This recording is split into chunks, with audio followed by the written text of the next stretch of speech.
Hello? Yun. Sound check. Magandang umaga po sa bawat isa. Amen. Sabi ng iba, sino kaya yun? Bigla-bigla pumapasok. Taga rito ba yun? Yun po kasi bago sa paningin ko. But, ayun. Sige, pakilala po muna ako. Ako po si Pastor Mark Gonzaga at ako po ay nagpapastor po sa ating pong daughter church sa Occidental Mindoro.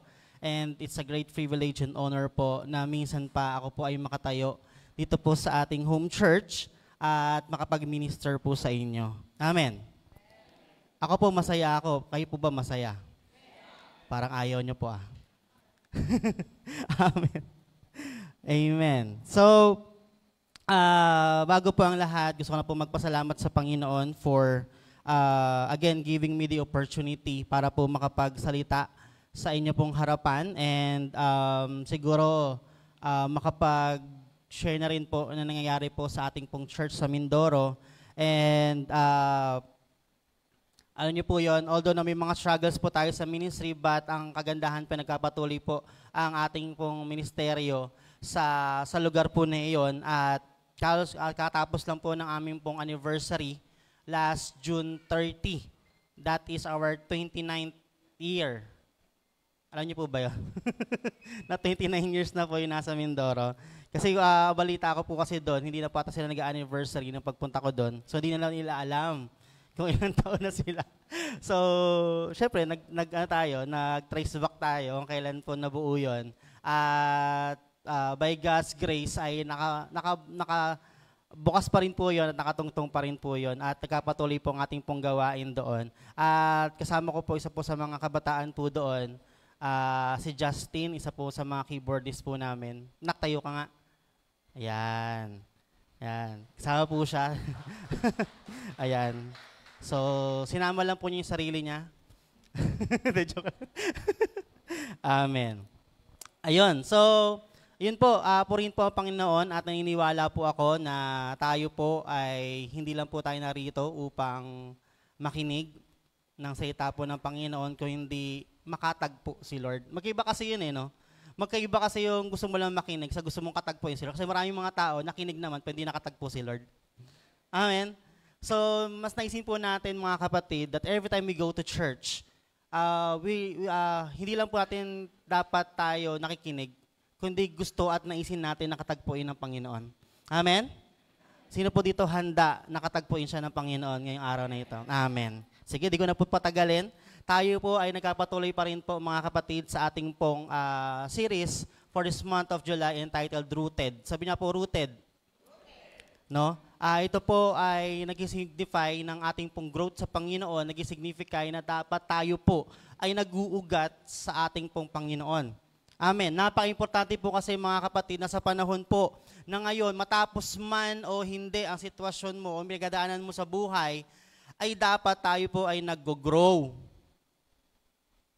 Amen? Kasi importante po mga kapatid na tayo po ay lumalago dahil may purpose po lahat ng ating po pinagdadaanan. Last month po, we tackle about battle plan. It's all about paano mo mapapanalo lahat ng mga battle mo sa buhay. At isa po sa mga tinakal po namin doon is yung purpose ng battle. Bakit ba may mga battle natin sa buhay? Unang-una is for God to teach you. Importante po kasi yun For God to teach you. Pangalawa ay to test you. Lahat po ng ating pinagdadaanan po sa buhay ay laging pong testing ng Diyos. Kapag ikaw ba'y dumadaan sa pagsubok ng buhay mo, manampalataya ka pa rin ba? Still, tapat ka pa rin ba sa Panginoon when it comes sa finances? And pangatlo po is for God to transform us. Importante na tayo po ay nagbabago. At kasabay po na pagbabago na yon, importante tayo po ay lumalago. Amen. Marami po kasing mga tao na bago naman, nagsimba naman, nakilala naman si Lord, nagpe-pray naman, kaya lang hindi na nag-grow. Hindi na lumalago. Lagi ko siya sabi mga kapatid, hindi po pwede na yung 20 years ago na pananampalataya mo, still ganun pa rin hanggang ngayon. Amen? Baka nga pag natin, sinusuggest sa'yo, ayun na pa ako sa krus. Tama naman yun. Pero for almost 20 years, almost 30 years, hanggang ngayon yung pa rin na pagkakailan mo kay Lord. Amen. Hindi mo nakilala si Lord na pumapatay si Lord. Hindi mo nakilala na nagagalit din si Lord. Bakit? Kasi nga, simula't bata, alam natin yung pagmamahal ni Lord. Amen. Pero all throughout ng ating pananampalataya, mga kapatid, dapat nakikita natin, hindi natin sinaseparate yung ibang karakteristik ng Diyos. Kaya lang, paano mo matutunan kung hindi ka na lumalago? Paano, sa kabila ng mga pagsubok sa buhay, umalis ka na lang agad? Hindi ka na naging rooted. Kaya importante po, mga kapatid, na anuman po nangyayari sa buhay po natin, ay dapat lumalalim po tayo, tumitindi yung ating pananampalataya, tumitibay yung relasyon natin sa Diyos at pagkakilala mo sa Diyos. Amen. Di ba? And always remember, mga kapatid, that when we stop growing, we start dying. The moment, mga kapatid, na huminto na po tayong mag-grow, dun na po tayo makisimulang mamatay. Tignan mo katabi mo. Buhay pa ba yan? Nag-grow pa yan. Nag-grow pa yan. Kasi po ang araw po na kamatayan po ng isang halaman ay yung araw po na hindi na siya lumalago. Yes, may mga halaman po talaga na medyo hanggang doon na lang talaga yung height nila. Pero makikita po natin, mga kapatid, usually lahat po ng halaman, the moment na sila po ay huminto na lumago, doon na po sila start na mamamatay. Ganon din po sa ating po spiritual life, mga kapatid. The moment na huminto ka na mag-grow, doon na unti-unting mamamatay ang pananampalataya, ang pagkitiwala mo sa Diyos. Amen? Sabi ko nga po, mga kapatid, yung pagsubok mo dati, nung ikaw ay first time na nakakilala sa Diyos, medyo, kaya pa Tama? Tsaka mainit ka pa sa Lord nun Amen? Mainit ka pa sa Lord. Pero habang tumatagal ka sa pananampalataya mo, habang tumatagal ka sa journey mo, dapat yung faith mo tumataas din. Kasi pagka mas mataas na yung pagtingin mo sa problema at mas maliit ang pananampalataya mo, kakainin ka ng problema. Kakainin ka ng pagsubok. Amen? So anong choice mo? Lalisa lang ako kay Lord, balik ka sa ating pagkatao, wala naman nangyayari sa buhay ko. Bakit? Ayaw mo ng growth. Ayaw mo ng mag-ugat. Amen? Kaya nga po, mga kapatid, napaka-importante po ng ating pinag-uusapan ngayon. And I hope and pray for the last 2 weeks na tayo po ay nakinig sa ating po mga pastors, sana po, yun po ay na-apply po natin sa buhay. Kasi nonsense lahat ng ating pinag-usapan, nonsense lahat ng inyo po narinig kung hindi mo na-apply sa buhay mo. Sabi ko nga po, marami naman nagsimba pero hindi naman lumago. Amen. At alam niyo po, mga kapatid, pagdating po sa growth, may visible at invisible na component po ang growth.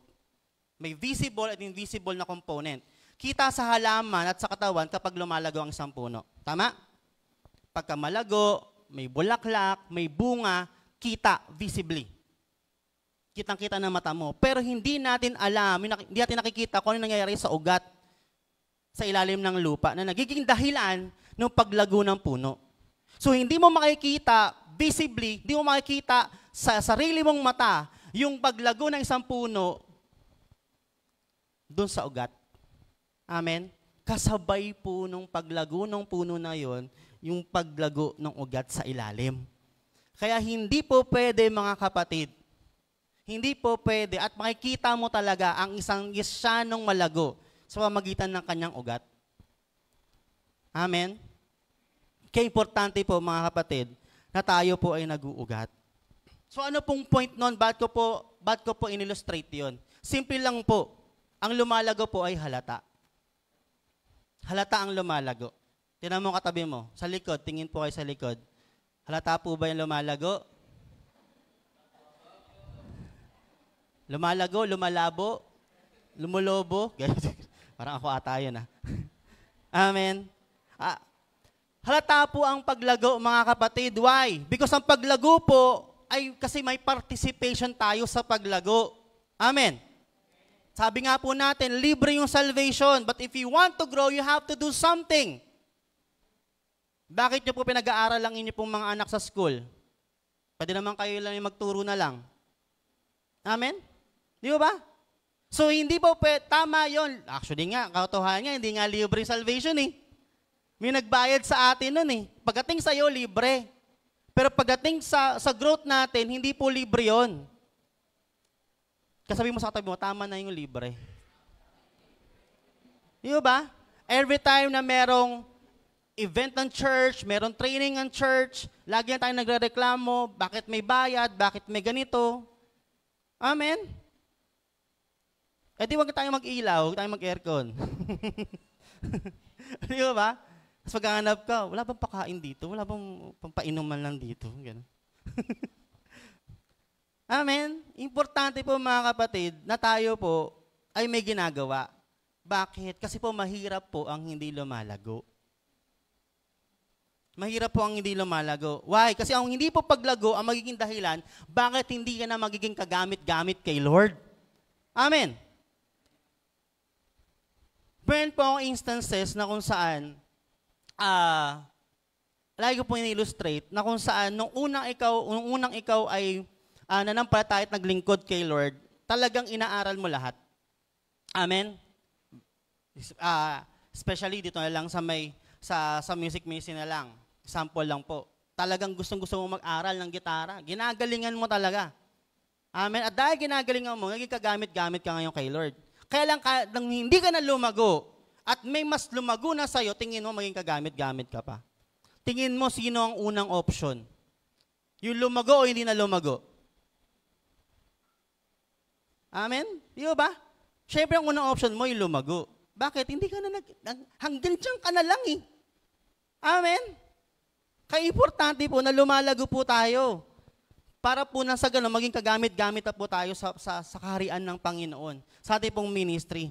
Kaya nga po para ma-reach po natin yung full potential po natin at ma-receive pa natin yung mga pagpapala na gusto ng Panginoon para po sa atin, God wants you to grow. Kaya nais ng Diyos na lumago ka. Kaya sana naisin mo rin na lumago ka. Amen? At ngayon po sa ating pong passage sa pag-uusapan ay ito mong passage na ito talagang sinabi po ng author na ito na kung saan kailangan niyo itong mga bagay na ito para tayo po ay lumago. Marami pong mga passages sa Bible na nagpapakita para tayo lumago. But isa po ito sa mga pinili kong passages dahil naniniwala po ako na although na hindi siya ganon, mas madali siyang intindihin eh. At the same time, pag madali siyang intindihin, mas magiging practical at mas madali ninyong may apply sa buhay. Amen? Sige po, tayo pong lahat ay tumayo. Bilang paggalang po sa pagbasa po ng salita ng Diyos. Buksan niyo po ang mga Bible on 1 Peter chapter 2 verse 1 hanggang 3.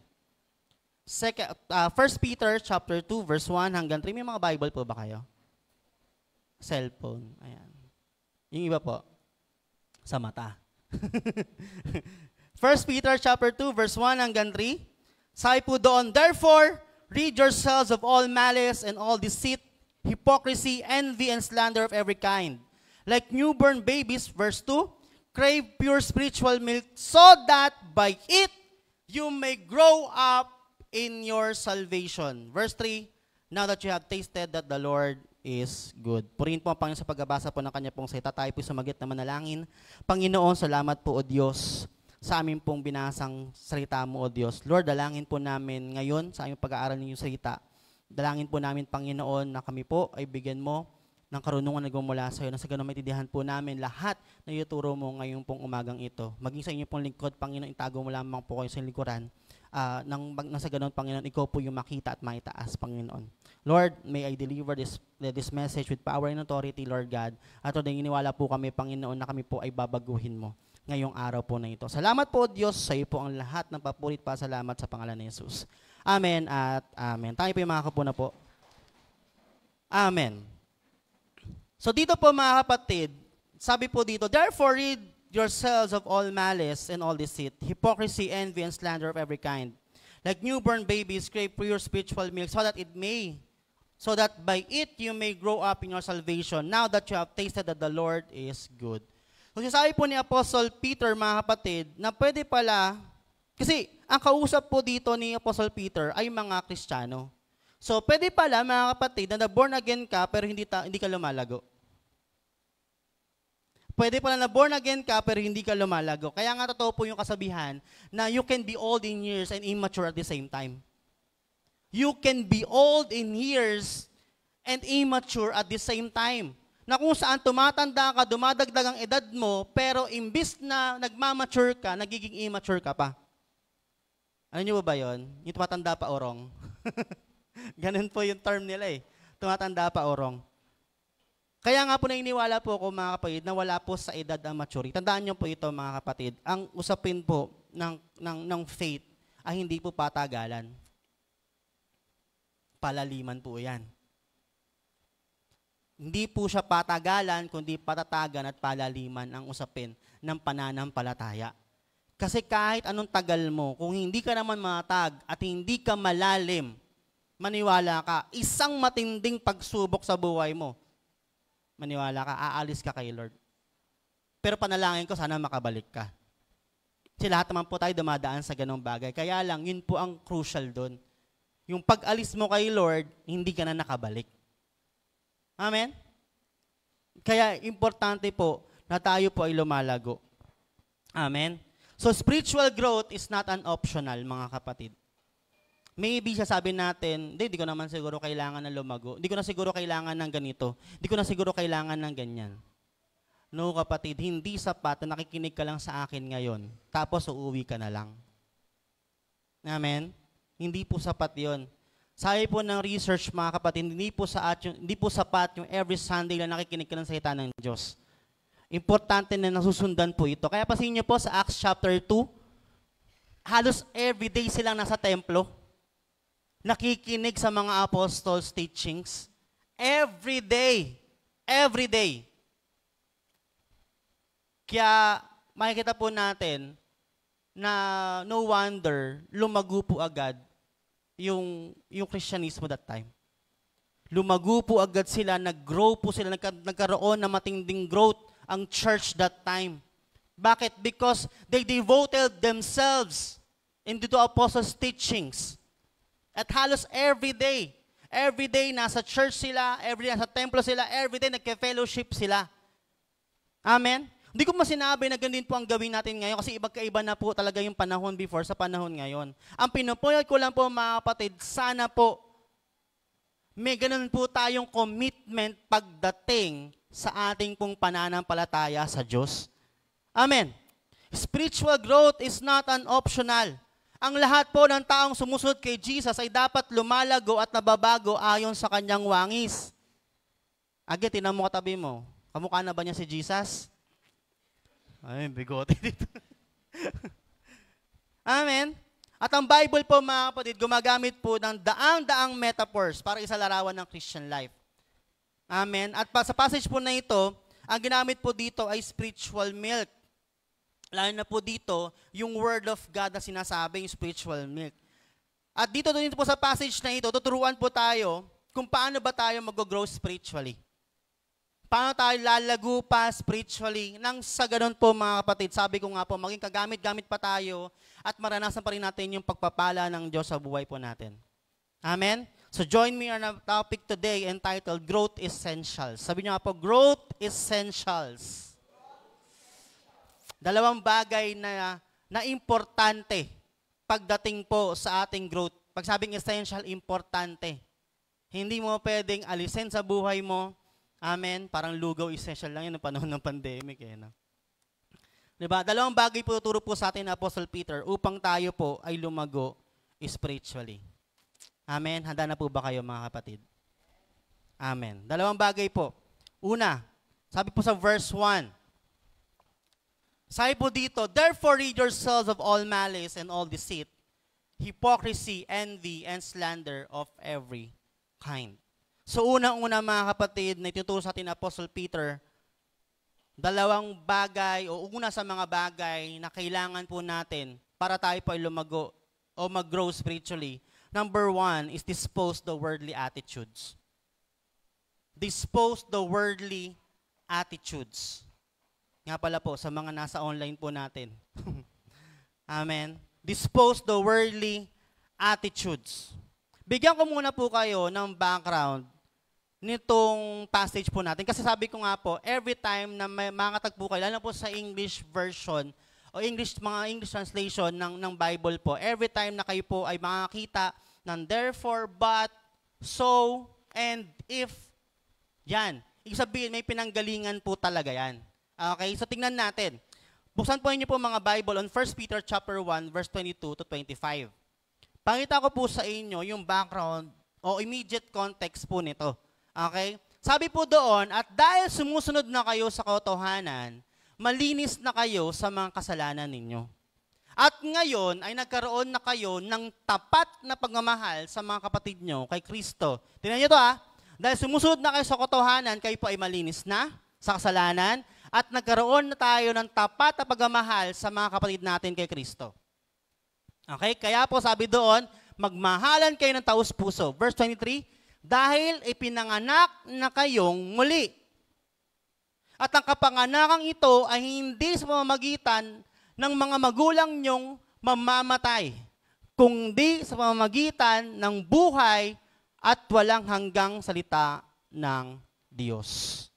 Ibig sabihin pala mga batid, yung pagiging born again po natin, alam naman po natin na, alam niyo po ba pagiging born again ninyo?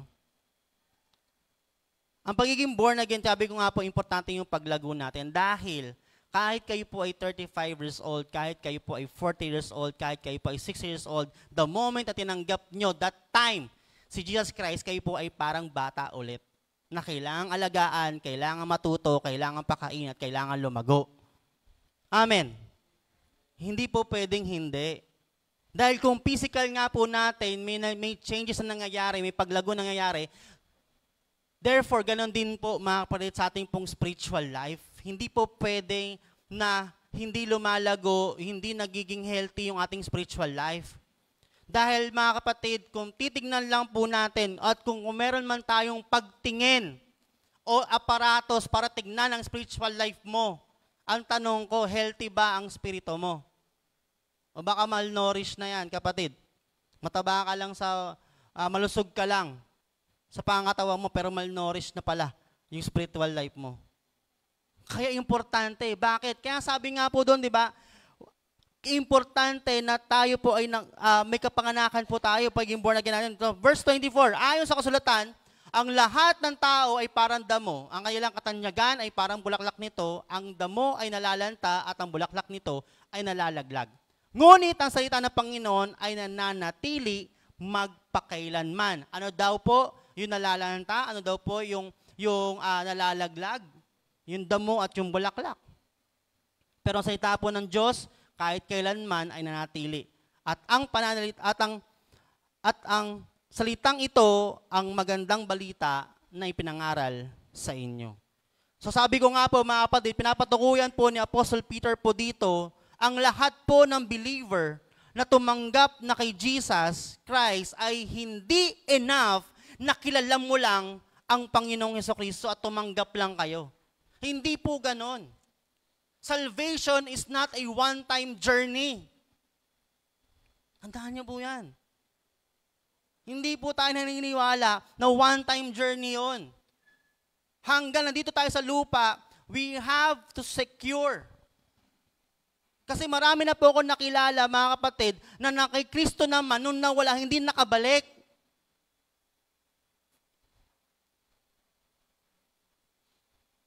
Kaya po mga kapatid, sinasabi po dito, ang lahat ng tao ay parang damo.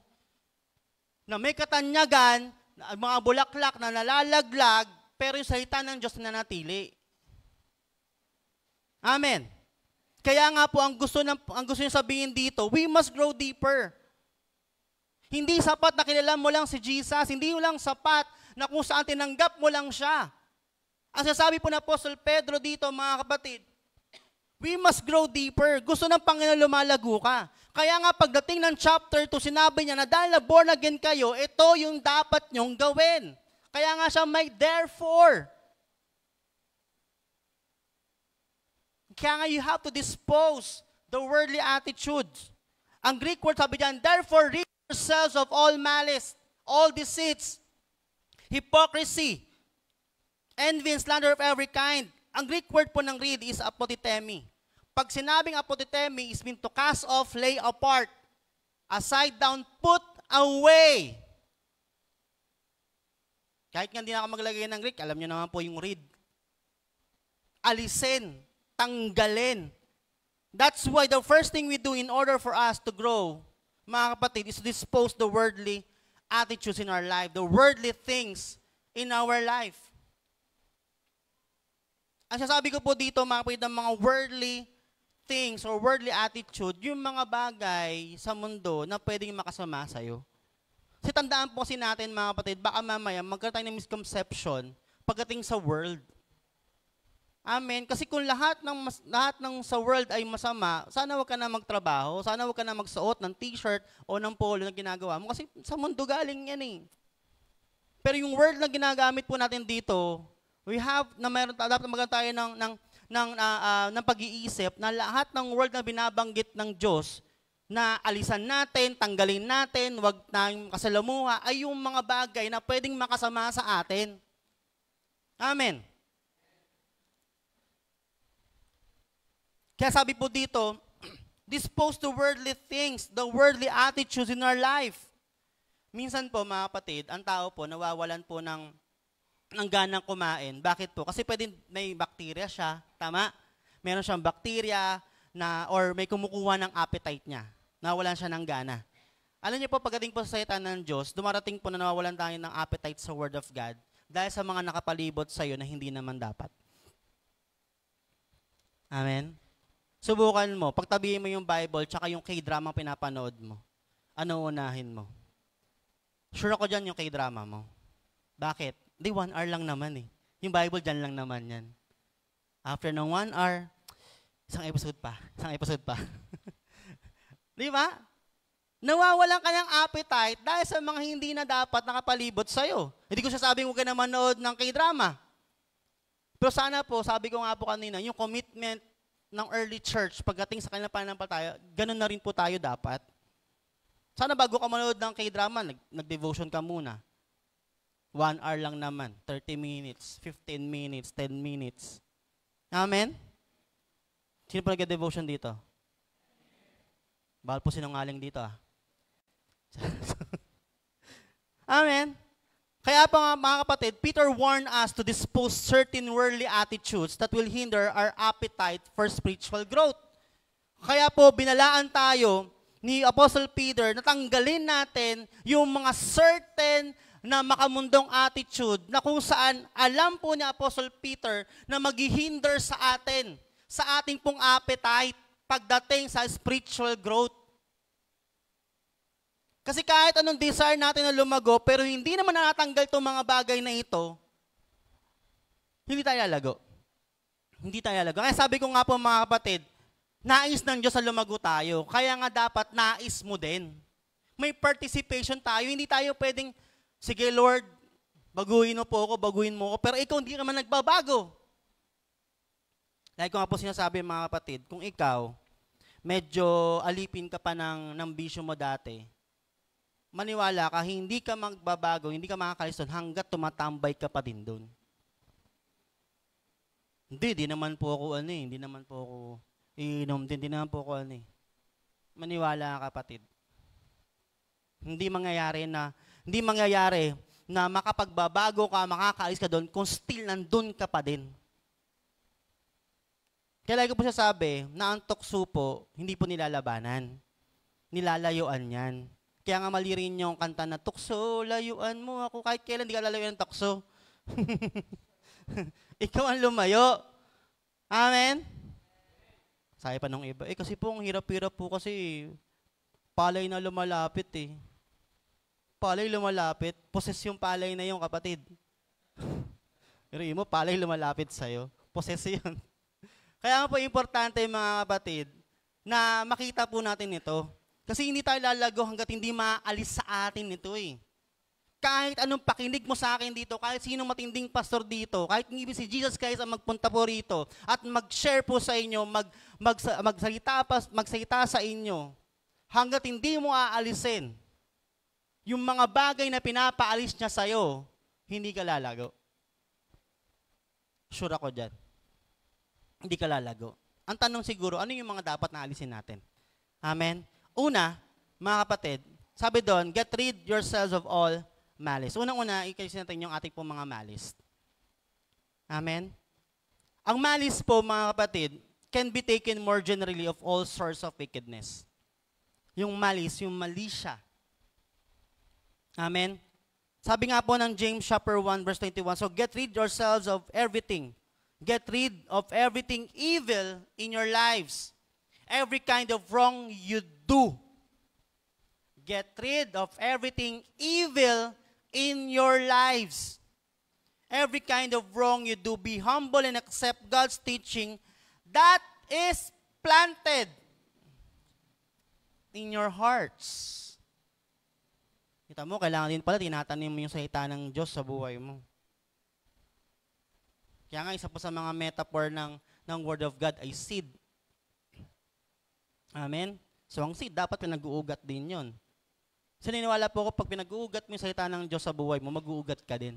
Imposibleng hindi. Amen? This teaching can save you. Yun ang maganda doon. This teaching can save you. Ngayon po, kung alam nyo lang po, ang dami na pong mga aral na hindi po tama. No? Tanungin nyo lang po sa mga leaders po ninyo.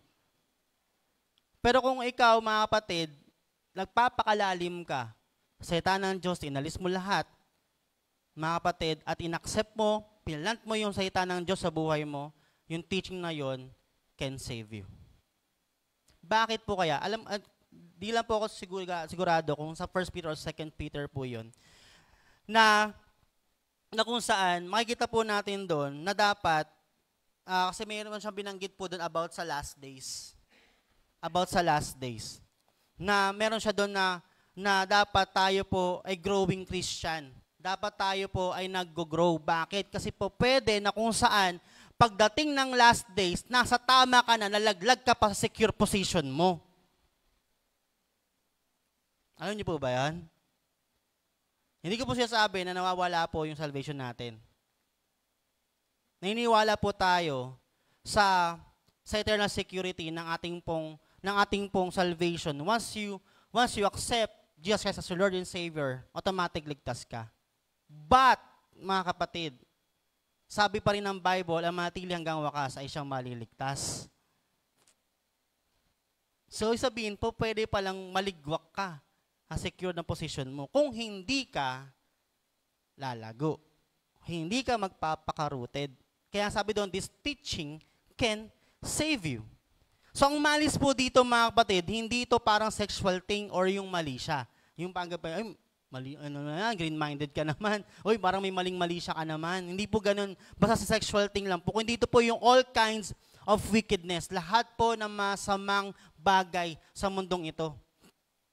Now, ang tanong, ano po yung mga bagay sa buhay mo na nakikita mo na wicked o mali o yung hindi maganda o yung evil, masama sa buhay mo na nagkukos sa'yo para magkasala ka, ano yung mga bagay na yon?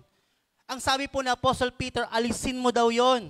Alisin mo daw sa buhay mo yung mga nagkukos sa'yo para magkasala ka. Alisin mo sa buhay mo yung mga bagay na nagkukos sa'yo para dumumi ka ulit. Malinis ka na nga eh. Amen? Sabi mo, kapatid, hindi ka baboy. Di ba yung baboy, pag nilinis mo, gusto-gusto sa putikan ulit. Hindi po tayo baboy. Nilinis ka na ng Diyos. Tama po yun. Dito tayo sa lupa na to, dito sa mundo, na kung saan, hindi pa rin talaga tayo, alam mo yun, makakatakas sa panunukso ng dyablo. Amen? Meron pa rin po tayo na kung saan, pwede rin kakasala tayo, whether sadyain naman o hindi. Pero kapatid, magkaiba kasi, yung tinatanggap mo na lang. Hindi, okay na to. Hindi na ako magbabago talaga eh. Ang hirap magbago nito eh. O kaya minsan kino-compromise mo lang yung mga maling ginagawa mo. Hindi, may ano naman eh. May habag naman si Lord eh. Hindi pwedeng ganun. Tandaan po natin mga kapatid, ang mali ay mali. Kahit white lies pa yan, lies pa din yun. Amen? Pero lahat po tayo nakakaranas po tayo ng ganun. Amen? Pero ang point lang po nun mga kapatid, is magkaroon tayo ng strive natin na kung saan naisin natin na matanggal sa atin yun. Magkaiba po kasi tinatry mong alisin Hindi, okay na to sa akin eh. May habag naman si Lord. Hindi po ganun. Amen? So yun yung malice. Pangalawa is yung deceit. Sabi niyo nga po, deceit. Deceit is an attempt to deceive or lead into error, a falsehood, any declaration, artifice, or practice which misleads another or causes him to believe what is false. Deceit, o in short, pandaraya, panloloko. So kung gusto mo daw lumago, ayusin mo daw yung pandaraya, panloloko, pag-sinungaling. Sabi ko lang kanina. Di ba? Bakit? Kasi alam niyo po, sa panahon ng pagsubok, gagawin lahat ng tao. Gagawin ng tao ang lahat ng bagay para lang masolusyonan yung kanya pong problema. Kahit pa makapanloko siya o makapagsinungaling. Amen? Di ba? Lahat po tayo. Nanggaling po tayo doon. At maybe, nagagawa pa rin natin hanggang ngayon yon. Kasi, Pastor, kailangan ko talaga kasi para masolusyonan lang yung problema ko talaga eh. Hindi kita ginajudge. Pero sana gustuhin mo at naisin mong alisin yung mga bagay na yung sa buhay mo. Amen. Tandaan po natin, sabi ko nga po kanina, ang mali ay mali. Di ba? Kaya nga pa kapag nagmahal ka, huwag ka manloko. Di ba? Huwag ka manloko. Sa trabaho, huwag kang gumawa ng mga kwento para umangat ka lang. May uso yung ganun eh, no? Para lang ma-promote ka, hisiraan mo si ganito. Alam mo ba, ano yan? Amoy bakery yan eh. Amoy bakery. Diba? Ayun yan, tamad sa trabaho yan. Para i-promote ka lang. Sana po wag po tayong ganun. Amen? Pakita po natin na tayo po'y karapat-dapat sa posisyon na yon, karapat-dapat na ma-promote dahil ginagalingan natin. At hindi po dahil sa ating pong kalagayan, kundi ang maitaas po ay ang Panginoon sa buhay po natin. Amen? Deceit. Pangatlo is hypocrisy. Sabi niya po, hypocrisy. It refers to the act of claiming to believe something but acting in a different manner. Hypocrisy o ipokrito. Ang hypocrisy po, mga kapatid, ay para kami suot na maskara. Para kang isang artista, para lang mag-pretend. At ang sabi ni Apostle Peter, alisin mo to. Amen? In fact, mga kapatid, when we receive Jesus Christ in our lives, we have now freedom. Malaya na po tayo. Kaya nga po, mga kapatid, you don't have to compromise yourself para lang matanggap ka ng ibang tao. Di ba? Hindi mo kailangan mag-compromise sa sarili mo, hindi mo kailangan mag-compromise sa pagkatao mo para lang matanggap ka nila. Para lang maging in ka. Ano ngayon kung hindi ka in? Ano ngayon kung hindi ka nagkakating? Ano ngayon kung hindi ka nandaraya? Ano ngayon kung hindi ka susugal? Ano ngayon kung hindi ka umiinom? May less ba pagkatao mo? Hindi naman po siguro, ano? Di po ba? Kaya nga po, okay na siguro ma-reject ng iba. Tandaan niyo po ito mas okay na siguro ma-reject ng ibang tao kaysa ma-reject ni Lord. Takot tayo sa ganun eh, no? Takot tayo sa rejection ng ibang, lalo na ilang ibang tao. Lalo na yung mga naking kaibigan mo na mas matagal na, nung nagisimba ka na, niloko-loko ka na. Kaya alam niyo po, ito sa mga problema po ng mga kabataan eh. O hindi naman po ng kabataan, lahat po ng tao.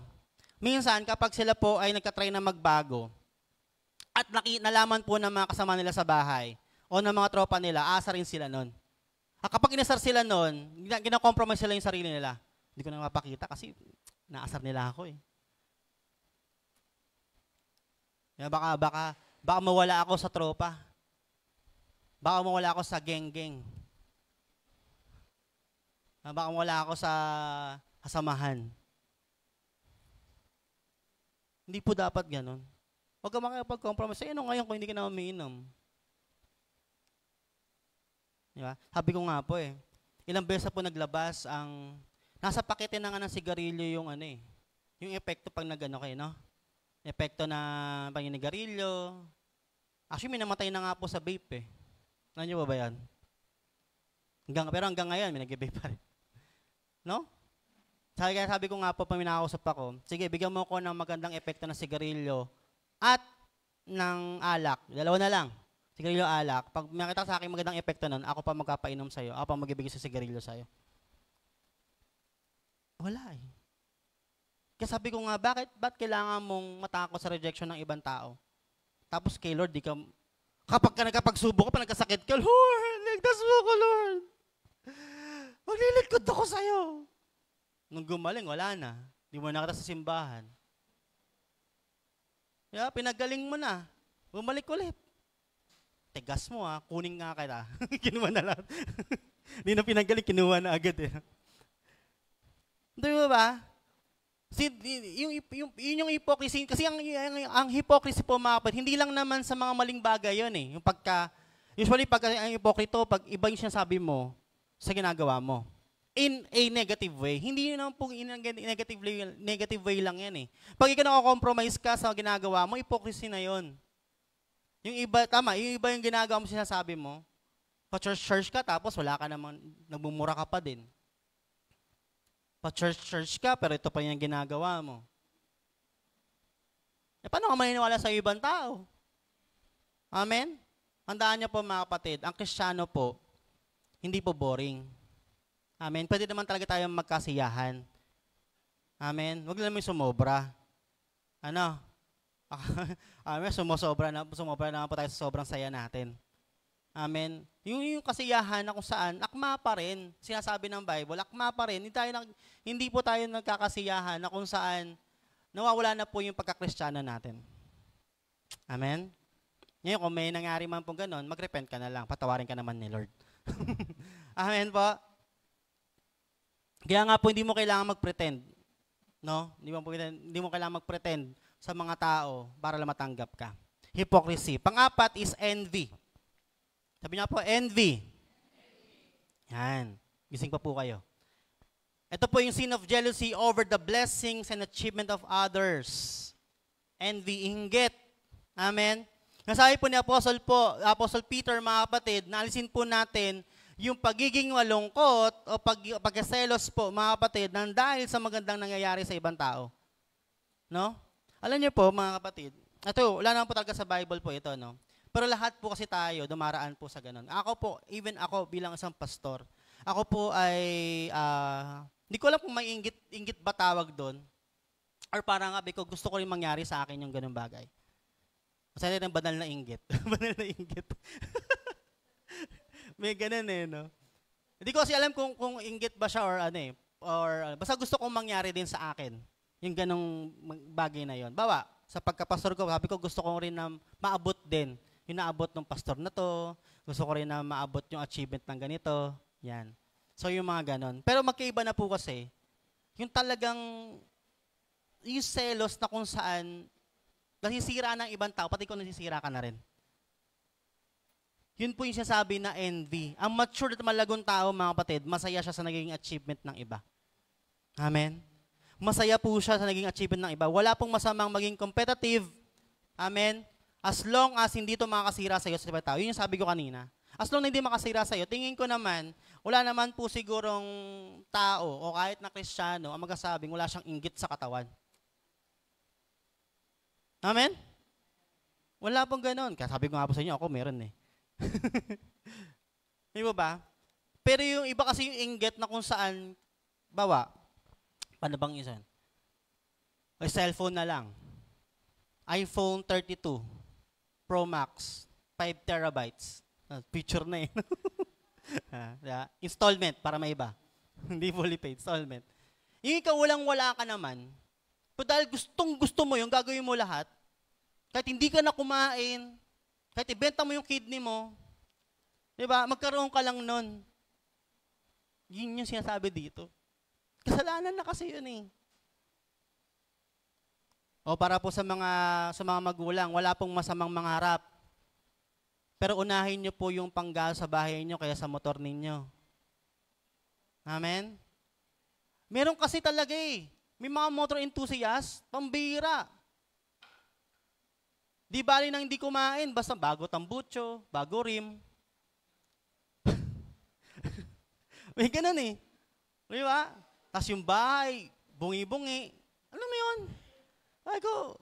Kasi ganun, nakakita sa mga reels, gaganda nung tambutso, yung exhaust pipe, grabe talaga. Nakita ko yung mga presyo Talagang kala mo, pang tuition fee na Di ba?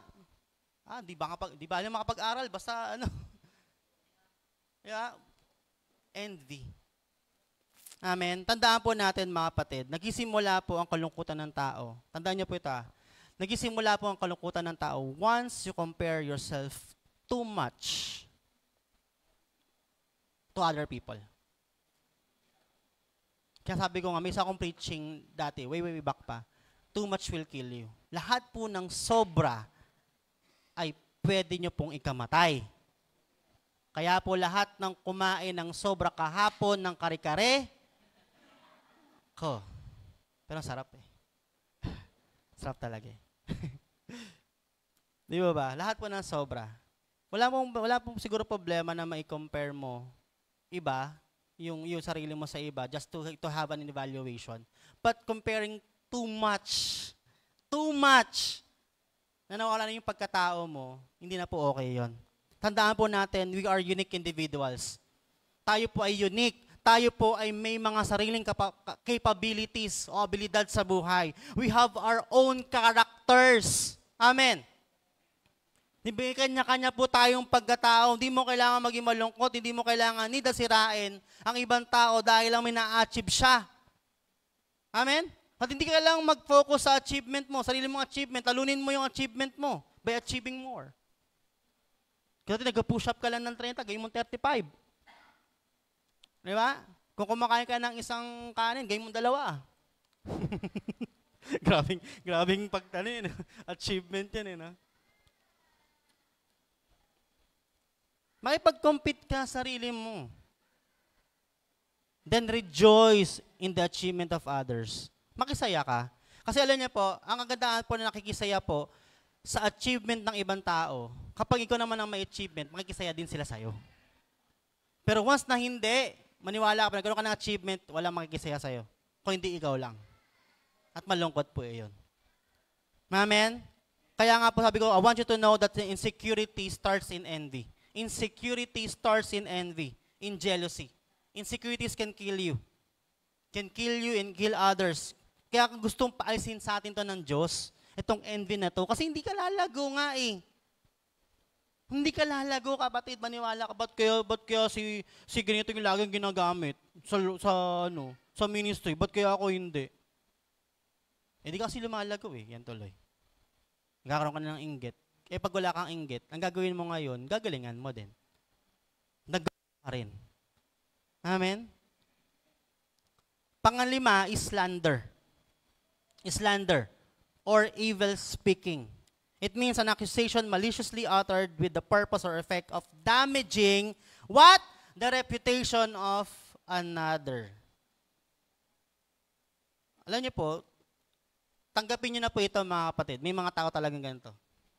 Yung kinasisiyan nila sa buhay, yung manira lang ng ibang tao. Masaya sila doon. Maniwala kayo. Masaya sila doon. Tanggapin nyo na yon. Amen? Na may tao talagang, pinanganak talaga para maging masaya lang sa kasi babagsak na ibang tao eh. Di ba? Ginagamit pa yung social media, o hindi naman kaya gagawa ng istorya para lang sirain yung reputasyon ng isang tao. Huwag pong ganun. Amen? Why? Because every time we defaming a person, inuubos natin yung pagkatao niya. Wala pong masama, mga kapatid. Ito take note. Kasi baka mamaya, maybe some of you will agree, some of you not, na yung sabi ng ibang tao, ba't mo ko ginajudge? Diba? Kasi, parang ganito eh. Yung damaging of reputation of another, tingin ko naman, wala naman, may sinimulan yan. May ugat yan. Maybe nagkamali, or maybe sadya talagang banas lang sa'yo yung isang tao. Pero may ugat yan. Pero magkaiba po kasi mga kapatid, yung ginudge ka, kasi sa Bible po, sabi nga po, ang judge lang ay si Lord. Pero alam niyo po ba na pwede tayong mag-judge ng ibang tao? Pero bago ka mag-judge ng ibang tao, tingnan mo muna yung sarili mo. Yung judgment na may righteousness. Kasi baka mamaya, judge ka ng judge sa ibang tao, yung pala, ikaw din pala, ganon. Diba? Di sira na. At saka kung wala pong, di tayo pwede mag-judge, sana wala tayong judiciary system. Amen? Kasi mismong, hindi ko lang kung si Paul ba nagsabi nun o si Peter, na pwede tayong mag-judge, pero tignan mo muna yung sarili mong mga mata. Ay, even Jesus Christ nagsabi, bago mo tignan yung puwing ng ibang ng kapwa mo, tignan mo muna yung puwing mo. Kasi baka mamaya, tingin ka ng tingin sa puwing ng iba, yun mas malaki pa pala yung puwing mo. Nabubulag ka na. Ano mga po natin? Pero magkaiba na po kasi mga kapatid, na iba na yung lumalabas sa bibig mo. Baka mamaya, inaayos mo lang, may judgment ka na, parang mali ito ah. Oo, si demonyo talaga yan eh. Na kung saan iba na yung lumalabas sa bibig mo. Na kung saan hindi mo na siya ginajudge, kundi binababa mo na yung reputasyon niya. Inuubos mo yung pagkatao niya eh. Every time we defaming a person, inuubos mo natin yung pagkatao niya. Amen. Kaya nga po, tigilan na po natin ito, alisin natin ito sa buhay po natin. Amen. Tigilan po natin yung pagkukwento ng buhay ng ibang tao at na kahit hindi naman totoo, para lang ikaw magmukha kang maayos. Amen. Na magmukha kang tama, tapos yung isa hindi. Amen. Hindi po tayo lalago sa paggawa po nito. Why? Because every time na binababa mo isang tao, kasama niya tayong binababa. Amen. Kaya kung ikaw nararanasan mo, sabi ko nga po, hawak ka lang sa salita ng Diyos. Sa katotohanan sinasabi na pa ng Panginoon. Kasi po, bakit po? Ang Word of God po, mga kapatid, is our final authority for faith and conduct. Ang Bible po, ang salita po ng Diyos, wala pong ibang last word na dapat mag-manifest sa'yo kung hindi ang salita ng Diyos at hindi ang ibang tao. Amen?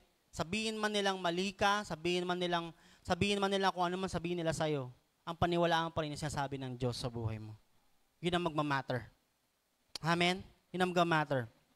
Mas paniwalaan mo sasabihin sa'yo ng Diyos kaysa sa ibang tao kasi lalo naman kung hindi naman totoo. Amen? Kung di totoo, di hayaan mo lang. Makapagod din yan, maniwala kayo. Makapagod din sila. Why? Because tandaan po natin, ito pa po yung magandang encouragement mga kapatid. Always remember this. The reason people are pulling you down because you are on your way up. Kaya kayo nila po ba? Kasi tumataas ka. Kasi umaangat ka. Tandaan mo, every time binababa ka ng mga tao, isabihin, umaangat ka. So, imbis na magpahila ka, magpaangat ka pa na magpaangat. Amen? Kaya naman, if you want to grow spiritually and as a person, mga kapatid, i-dispose natin tong mga worldly attitude na to. Alisin natin ito sa mga buhay po natin. Amen? Pangalawa and last.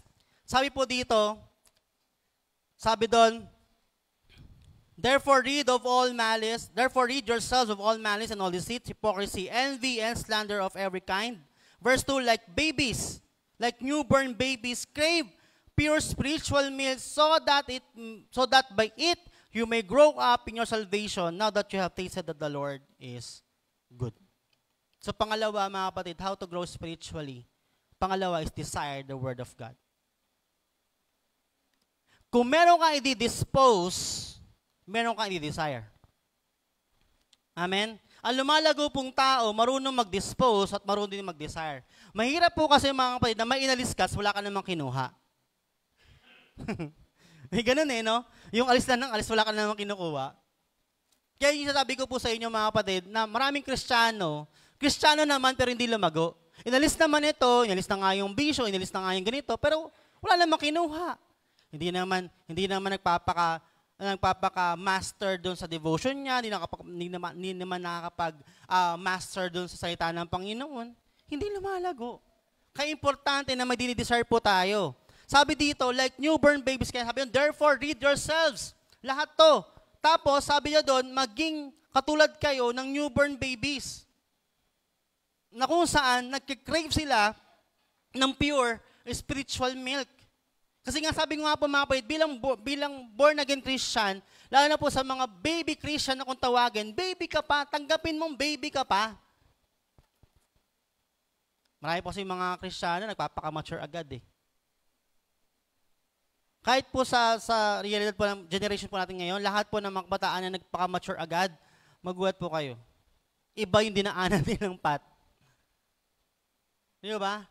Iba yung dinaanan nilang path. Pero dito po, bilang baby Christian, kinakailangan, may katulad tayo ng isang baby din. Nag-crave tayo lagi. Saan daw? Sa salita ng Panginoon, spiritual milk.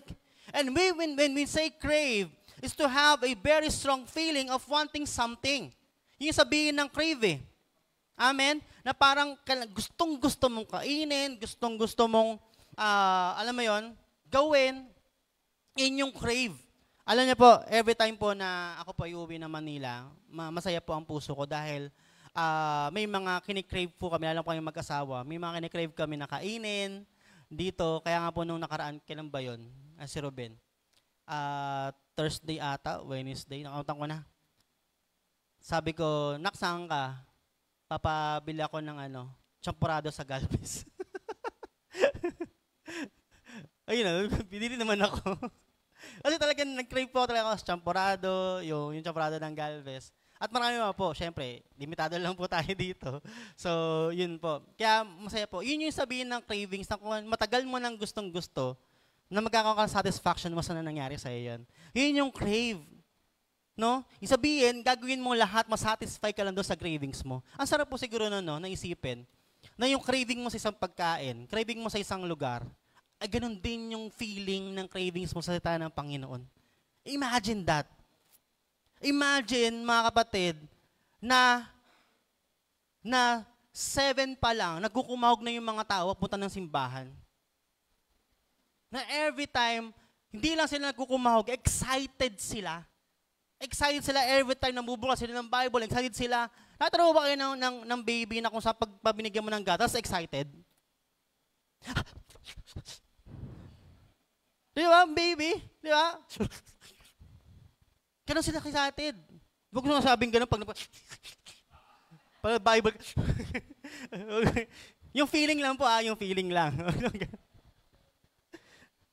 Di ba? Yung feeling na kita excited sa salita ng Diyos. Yung po sabi dito, when we say crave, yun po yung strong feeling of wanting something. At nung hindi pa natin po sinusuko yung buhay pa din kay Lord, ang cravings natin sa mundo. Amen? Sino po dito Amen. Amen lang kayo sarili niya, huwag na kayo magtaas ng kamay. Na kung saan, yung hindi ka pwedeng lumipas yung isang araw na hindi ka uminom ng alak. Tatay ko po ganun. Hindi siya ba pwedeng hindi matulog ng gabi nang walang emperador na lapad. Paborito niya po yun. Pag walang emperador na lapad, bilog. Gin. Kasi may insomnia daw tatay, may insomnia daw siya.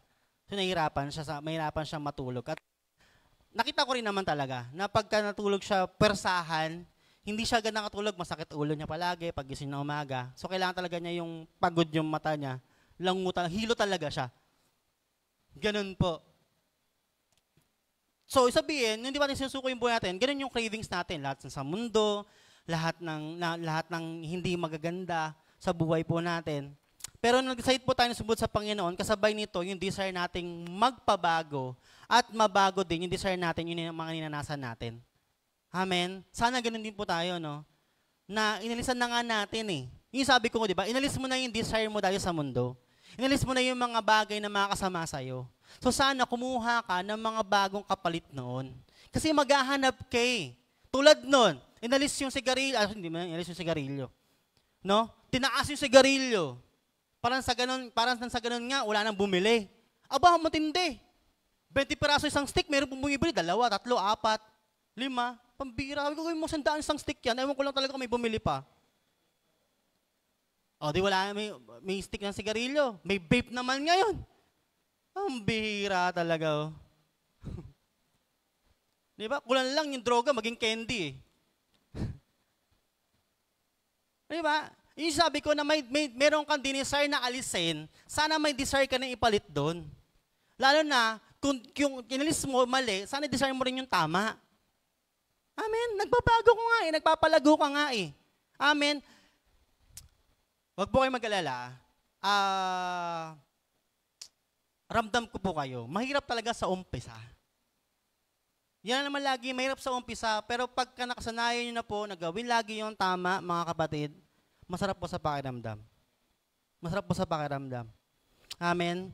Kaya nga po, mga kapatid, kung babalikan natin yung pinaka-background natin sa chapter 1, nabanggit doon na tayo po na born again na. So meaning may mga changes sa atin. So kailangan natin masatisfy yung mga changes na yon para tayo po yung mag-grow. Amen. Tanong, ang bata po ba kailangan ng gatas para lumaki? O hindi? Kape na agad, kape.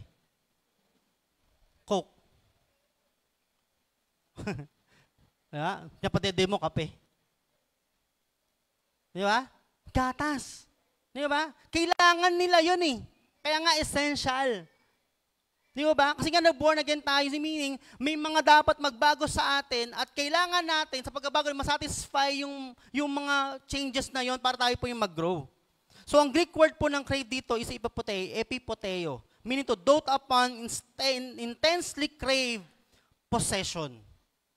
So sinasabi lang po ni Apostle Peter na kung gusto mo o gusto nating mag-grow, mag-crave tayo doon sa tama. Like newborn babies, crave pure spiritual milk so that by it you may grow up in your salvation. Kailangan mo yon para mag-grow up ka saan daw? Sa kaligtasan mo, sa pananampalataya mo. Hindi yung binanggit ni Apostle Peter, mga kapatid, nang wala lang. Hindi siya lasing dito nung sinulat niya to. Para hindi mo gawin. Amen? So, isabihin mga kapatid, isabihin lang mga kapatid, na dapat pinagganasaan natin yung salita ng Diyos. Ang pinagganasaan po natin dapat, as we grow, sabi dyan, is to hear God's word, to know God's word, and to know God more. Amen? Di ba? Habang tayo po'y lumalago, dapat tayo po nakikinig ng salita ng Diyos, alam natin yung salita ng Diyos at kilala natin yung Diyos natin. Lalo na po ngayon, sabi ko po sa inyo, laganat na po ang mga false teachings. Amen? Lalo na, paano kung hindi ka aral? Hindi mo alam yung salita ng Diyos. Hindi ko po kayo ginajudge. Hindi ko po sinasabi mag-aral po kayo ng Bible school. Kung gusto niyo po, mag-aral po kayo. Pero ang pinapoyot ko lang po mga kapatid, iba kasi talaga. Iba po talaga yung alam, yung kanyang binabasa. Ngayon, kung hindi niyo po alam, pwede naman magtanong. Tanong po kayo sa mga may alam. Hindi naman po masama yun. Amen? 500 po. Na joke lang. Biro lang. Amen? To hear God's word, to know God's word, and know God's more. Kahit anong mangyari, sabihin doon yung cravings noon, kahit anong mangyari, gagawin mo devotion mo. Kahit anong mangyari, magbabasa ka ng Bible. Kahit anong mangyari, a-attend ka ng service. Amen? Kahit anong mangyari, kahit walang kuryente, kahit umuulan. Narasan po namin yung sa Mindoro, kahit walang kuryente, tuloy gawain. Kahit umuulan, tuloy gawain. Amen? Huwag mong hayaan na hindi mo nararanasan yung word ni Lord sa araw na yon. You need the word of God for us to grow. Amen? We need the word of God for us to grow. Kailangan po natin yun. At ang word of God, sabi nga po, di ba, sabi ko doon kanina, sabi sa James, this teaching can save you. Kaya kang iligtas nito. Ang word of God na nag-save sa'yo, amen? Yung nag-save sa'yo, nag-save sa akin, ay siya ring word of God, mga kapatid, na magsusustain sa'yo araw-araw. Kaya yung sinasabi ko po sa inyo, mga kapatid, na hindi ko po sinasabi na wag na kayong magtrabaho. Hindi ko po sinasabi na wag na po kayong mag-aral. Pero tandaan mo, kung sustainable ka, kung nasusustain ka ng word of God araw-araw, alam mo yung kanyang mga pangako, maniwala ka. Yung doubt na meron ka, maaalis sumapatan ka ng peace. At yung peace po na yon, mga kapatid, maniwala ka, magbibigay sa iyo ng pagpapala sa buhay mo. Kasi po, alam niyo po bakit napakalaga ng peace sa buhay ng isang tao? Kasi pag ikaw magulo ang isip mo, pwede kang magkamali sa lahat ng desisyon ng buhay mo. Kaya ang importante yung word of God. Hindi naman siya nagbibigay lang ng blessing, hindi lang siya nagbibigay ng warning sa atin. Kundi ang word of God, nagbibigay siya ng assurance na kahit anong mangyari sa iyo, sagot ka ni Lord. Mawalan ka man ng trabaho, sagot ka ni Lord. Ilan na po ba sa atin na walang trabaho dito? Tanong ko, patay ka na? Nagutom ka ba? Tanong ko, nagutom ka ba? Hindi naman eh. Hanggang ngayon, nandito ko nga, tumataba ka eh. Amen? Ilan po ba sa atin ang huminto sa pag-aaral na ngayon nakabalik ka ulit? Ilan na po ba sa atin na meron dating malaking utang na ngayon konti na lang? Palaki ulit. Chicharan. Palaki ulit. Hindi po ba? Ilan na ba ang mga problema, pagsubok, pagdadaanan mo sa buhay na siya nalagpasan mo dahil lang kumapit ka sa salita ng Diyos? Kapatid, hindi lang po ito nagbibigay sa atin ng promise, but an assurance na kahit anong mangyari sa'yo, once na ikaw ay kapit at nagtitiwala sa Diyos, sagot ka ni Lord. Amen? Sagot ka ng Panginoon. Kaya sabi ko nga po kanina, mga kapatid, the Word of God is the food of our soul. Kung kumakain po tayo 3 times a day, para lumakas yung katawan mo, it's the same with our spiritual life. Dahil pinapakain mo din yun. Kung yung baby nga, pinapakain mo eh. Meron ba dito, baby, ginugutom niya? Wala na siguro, di ba? Yung mga baby natin, ginugutom. Ano natin, pinapakain natin yan, panagugutom. So, ganun din po sa ating spiritual life natin. Kaya sabi ko nga po, kung meron mang aparatos para makita yung spirito mo, ano kaya ang pagtingin ng ano kaya lalabas na image? Patpatin kaya, malnourished, or healthy? Sana po, healthy. Kung ngayon man po, aamin kayo na medyo may pagka-malnourished na po, start. Hindi pa po huli ang lahat. Amen? Para nang sa ganun, makita po natin itong mga bagay na ito. At sabi ko rin po kanina, mga kapatid, wala po sa edad ng maturity. Dahil madami na po kung nakita mga bata pa lang, dumaan na po sa maraming pagsubok, pero hindi po sila nabuwal.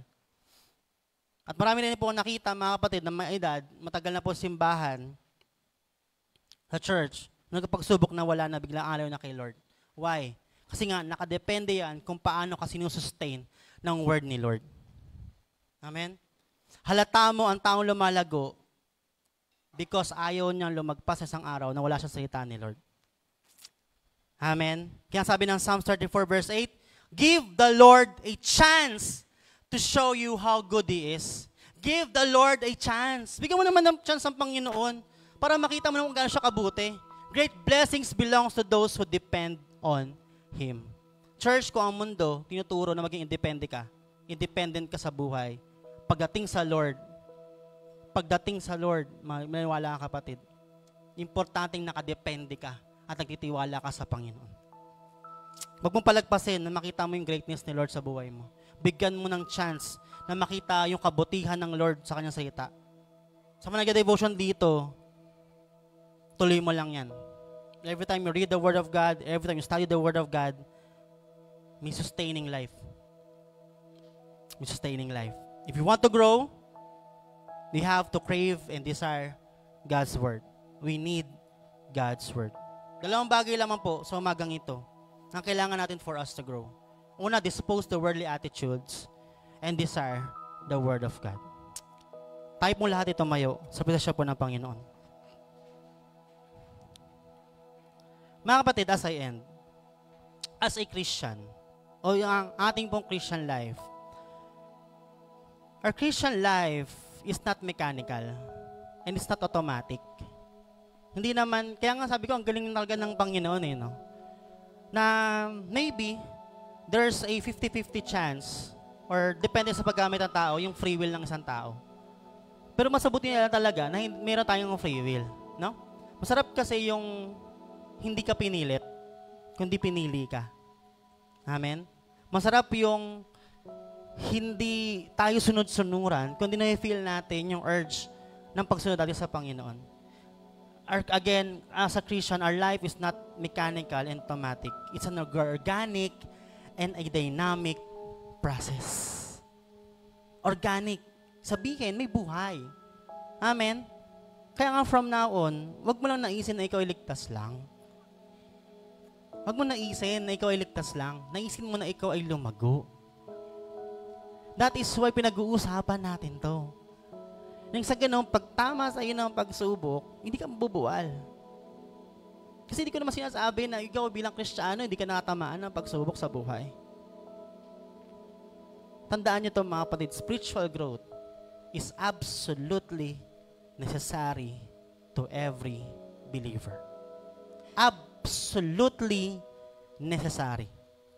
Ibig sabihin, kailangan ng bawat mananampalataya ng ating paglago spiritually. With our relationship with God, kapag hindi ka na kumakain salita ng Diyos, dito nagsisimula na mawalan ka ng gana sa Panginoon. Kaya nga pagdating po sa Word of God, dapat palahanap ka. Dapat lagi mong hinahanap yung salita ng Diyos. Wherever you are, ano man sitwasyon mo sa buhay, dapat hinahanap mo ang salita ng Diyos. Imbes na palahanap ka ng mali sa ibang tao, maging palahanap ka sa salita ng Panginoon. Why? Because God's Word has life.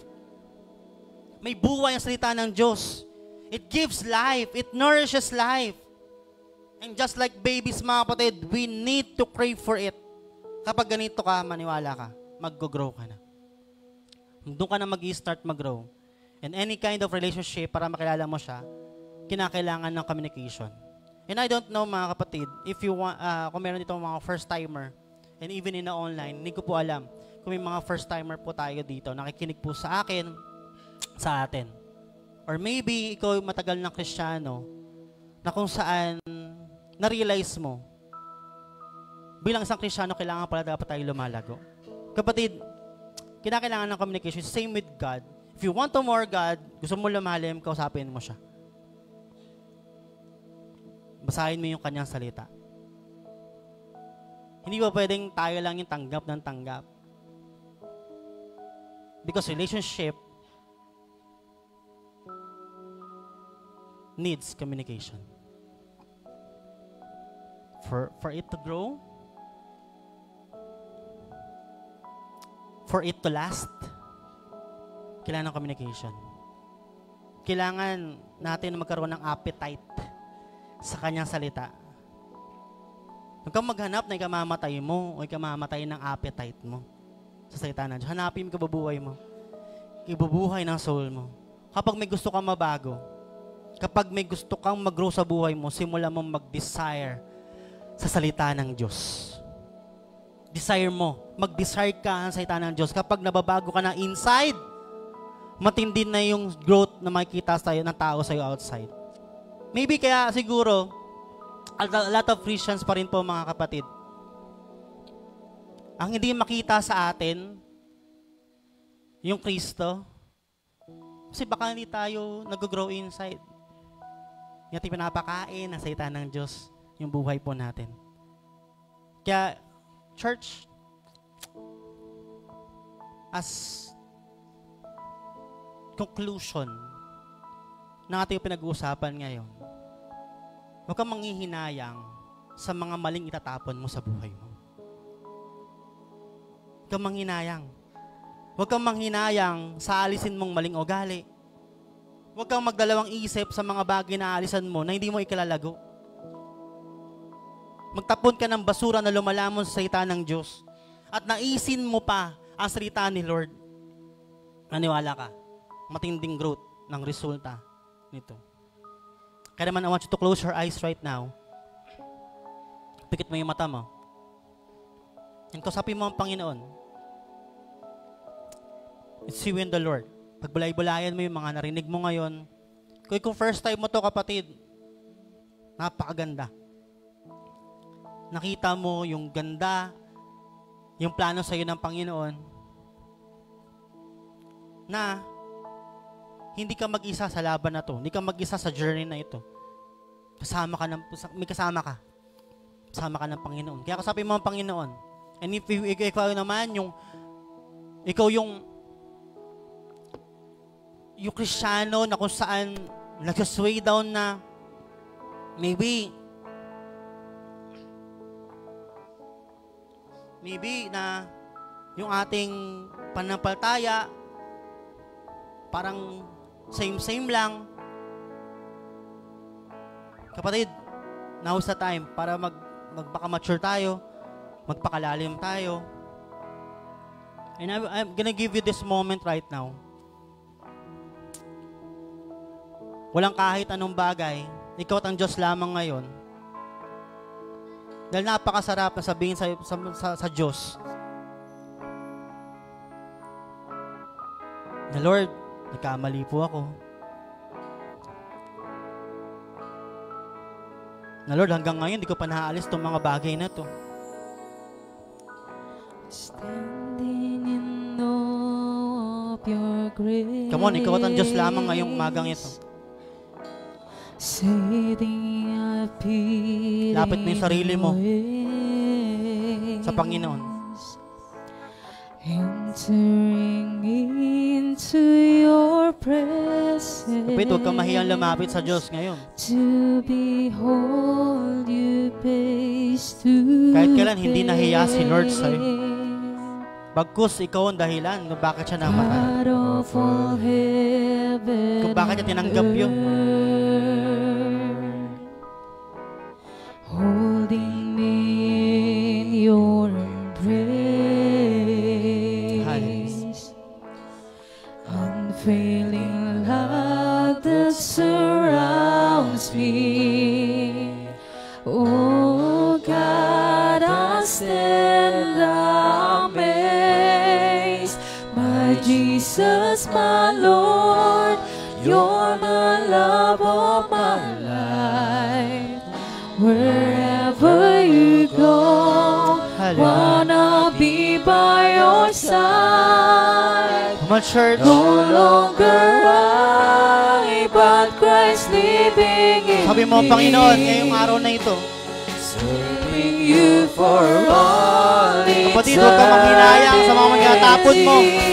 Huwag kang manghinayang sa mga maling bagay na pwede mo ialis sa buhay mo, kapatid.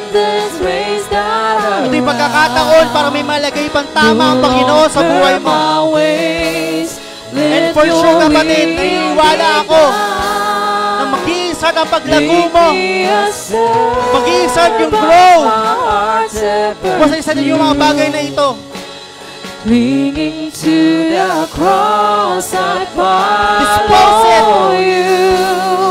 Get rid. Jesus, my Lord, Alisin mo. you're the love of my life. And desire. Wherever Desire Jesus. you go, Desire the Word of God. Desire the Lord right now. side. No longer I, but the Christ in me. Come on, church. Serving you for all eternity. Yaw mo palaguin ka ng Diyos. You in this race that I run. Hallelujah. Conquer my Hallelujah. ways. Let your will be done. Make me a servant, my heart's ever true. Clinging to the cross, I follow you. I follow you. Church, you know what? Ako to, hindi naman po talaga madali. Hindi madaling alisan yung mga nakasanayan. Hindi madaling alisan, or maybe hindi madaling tanggapin na kailangan mo magbago. Hindi madaling tanggapin na may mga bagay na may mali pala sa'yo. Pero kapatid, gusto mo lumaya? Gusto mo lumaya, gusto mo mabago, gusto mo lumago? Nagsisimula yan sa pag-amin. In this moment, kapatid, nais ng Diyos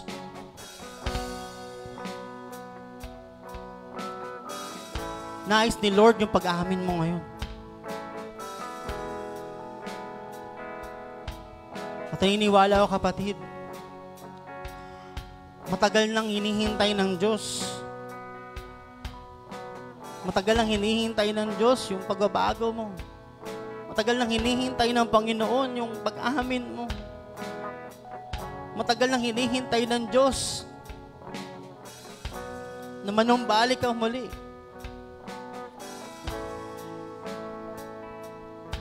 At gusto ko pang gamitin ng Panginoon, kapatid. Gusto kong ayusin ng Diyos. Dahil ayaw ng Panginoon na maranasan mo yung mga bagay na hindi naman tama sa buhay mo. Kaya naman right now, lapit tayo sa Panginoon. Magpabago tayo, magpaayos tayo, kapatid.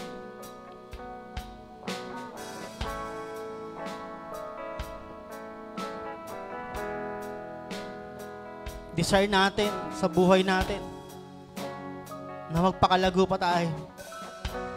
For the last time, church. Come on. Desire it. Desire it, Lord. Lord, we need you. Lord, ayusin mo sa amin itong mga bagay na ito, Panginoon. You're the love of my life. Wherever you Lord, go, we want to grow. wanna be by We want to your know you more. side. No longer I, but Christ living Hallelujah. in me. Serving you for all eternity. My eyes set on you in this race that I run. No longer my ways, let your will be done. Make me a servant as ever is true. For the last time, church. Clinging to the cross, I follow you. Give your worship My to God. Jesus, my Lord, you're the love of my life. Wherever I go, wanna be by your side. No longer I, but Christ living in me. Serving you for all eternity. My eyes set on you. Oh, Jesus. In this race that I run. Yes, God. No longer my ways, let your will be done. Make me a servant, my heart ever true. Hallelujah. Clinging to the cross, I follow you. I follow you.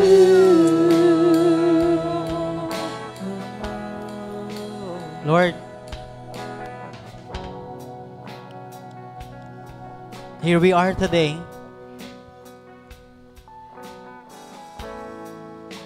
Drawing ourselves to you. With humility, Lord.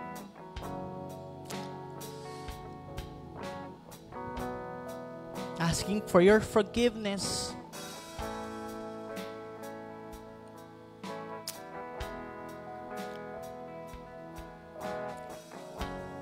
Si Lord, totoo lang, alam po namin itong mga bagay na ito eh. Alam po namin na yung mga maling dapat gawin, di na dapat namin ginagawa. Yung mga maling attitude, dapat inaalis na po namin to. But Lord,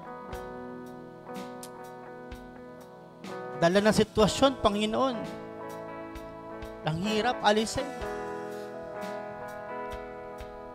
Kaya ngayong araw na ito, Panginoon, kami humihingi ng kapatawaran, humihingi ng forgiveness, ng chance, na Lord, one more chance. Alisin mo sa amin to. Tulungan mo alisin sa amin itong mga to, Panginoon. Nang sa ganon, Panginoon, maranasan po namin yung fullness ng pagpapala, maranasan namin yung fullness ng pagmamahal mo, Panginoon. Maranasan po namin yung fullness ng mga plano mo sa buhay po namin, Panginoon. Lord, we don't want, Panginoon, na basta lang kami naligtas, basta lang kami pupunta ng simbahan, but Lord, gusto po namin talaga magkaroon ng relasyon sa iyo. Gusto namin na lumalago kami, umaayos kami, Panginoon. Kaya sa oras na to, Panginoon, pinapalalangin ko, Panginoon, ang aking po mga kapatid po na ito, here on onsite and online, Panginoon Lord God, kung meron naman po dito, Panginoon, ng mga tao na hihirapan, may struggle, Panginoon, sa mga bagay po na ito, Lord God. In Jesus' name, Lord God, right now, alam ko po, Panginoon, na kaya po nila at kakayanin po nilang alisin itong mga bagay po na ito sa tulong mo, Panginoon. At alam ko po dito, Panginoon, na meron kang mga gustong gamitin sa iyo pong iglesia, sa iyo pong gawain, Panginoon, Lord God. But Lord, naghihinder, Panginoon, ang kanilang pong mga ginagawa. Ang kanilang pong mga attitudes, Lord God. And right now, Lord God, I pray for them, Panginoon, na mas naisin po nila, Panginoon, na desire ka pa sa buhay po nila, Panginoon. Salamat po, Panginoon. Alam po namin, Panginoon, na sobrang mahal mo kami. Na, although alam po namin, Panginoon, na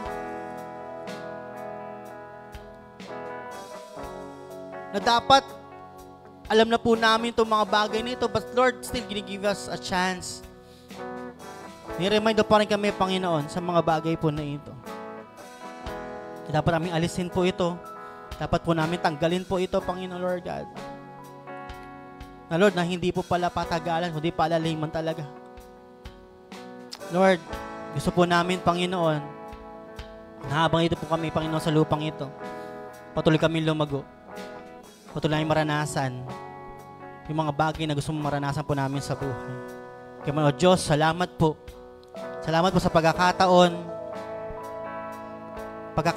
na kung saan, Panginoon, kami po, naranasan ka po namin, Panginoon, yung chance, naranasan po namin, Panginoon, yung paghawak mo po sa amin, Panginoon, Lord God, na hindi mo kami susukuan, Panginoon, na kahit na minsan nagkakamali kami, nagkukulang kami sa iyo, Panginoon, Lord God.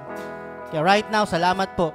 Dahil po namin, Panginoon, starting today, na naisip po namin na mas lumago pa sa iyo, Panginoon. Lord, hindi po namin magagawa ito, Panginoon, kung wala po kayo sa buhay po namin. Salamat po, Diyos. At lahat po ng ito, Panginoon, ay isa'y po namin binabalik sa pangatimis na pangalan ng Panginoong Yesus. Ang lahat po ng Diyos ay magsabi ng Amen. Amen. God bless you po.